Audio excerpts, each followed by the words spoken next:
बिस्मिल्लाहिर्रहमानिर्रहीम, अस्सलाम वालेकुम। मेरा नाम डॉक्टर अहमद एजाज है और मैं सिविल होम्योपैथी क्लिनिक से बड़वाल से आपसे मुखातिब हूँ। आज हम बात करेंगे होम्योपैथिक दवा जो है वो एडोनिस वर्नेलिस की।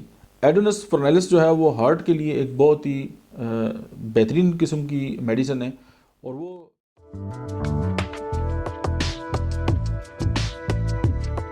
मेडिसिन है और वो पेशेंट जो हैं जो हार्ट डिजीज़ के साथ जो है उनको इश्यूज़ हैं और वो बहुत ज़्यादा सफ़र हो रहे हैं, तो वो उनके लिए उसके लिए एक नेमत है। उसमें यह है कि एक तो ये कि ड्रॉपसी होती है, यानी दिल की तकलीफ़ है और उसके बाद पूरे जिस्म जो है उसमें सोजन होगी और जिस्म में पानी पड़ गया।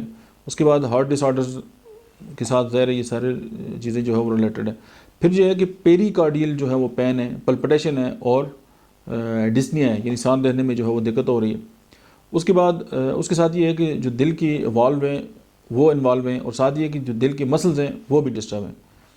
अच्छा, फिर ये कि इसके जो ऑक्सीपुट जो है वो अराउंड टेम्पल्स उस और आइज़ जो है उसमें जो है वो दर्द होता है, यानी ऑक्सीपिटल में और जो टेम्पल्स हैं उसमें और आइज़ में। उसके बाद हार्ट फेलियर है और माइट्रल एंड आयोटिक जो है रीगर्जिटेशन जो है उसमें जो है ये इस्तेमाल होती है। और लो वर्टेलिटी विद वीक हार्ट, यानी जिन लोगों की पल्स जो है वो बहुत ज़्यादा कमज़ोर हो जाती है और वहाँ पे डिजिटलिस जो है इस्तेमाल होती है, लेकिन उसके साथ एडिनस वर्नेलिस जो है उसका भी एक बहुत बड़ा किरदार है। उसके बाद हाइड्रोथोरिक्स में इसका इस्तेमाल है, एसाइटिस में और इंसारका है। इंसारका से मुराद ये है कि एक इंसान जो है वो हार्ट का मरीज़ है और उसके साथ उसके पूरे जिस्म जो है वो फूल गया और उस पर सोजन आ गई है, तो उसको हम इंसारका कहते हैं। यानी आप देखेंगे आपको लगेगा कि इसका पूरा जिस्म जो है उसमें पानी भरा हुआ है।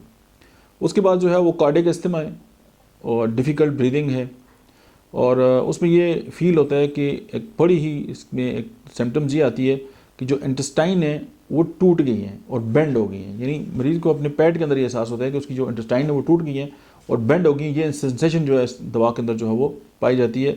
और अगर किसी भी पेशेंट का दिल कमज़ोर है तो आप डिजिटलिस और एडोनिस जो वर्नेलिस है, उसके बाद क्रेटेगस है, कैक्टस है, ये सारी मेडिसिन जो है अपने डॉक्टर के मशवरे के साथ ज़रूर इस्तेमाल करें और आप इससे फ़ायदा उठाएं। Thank you very much.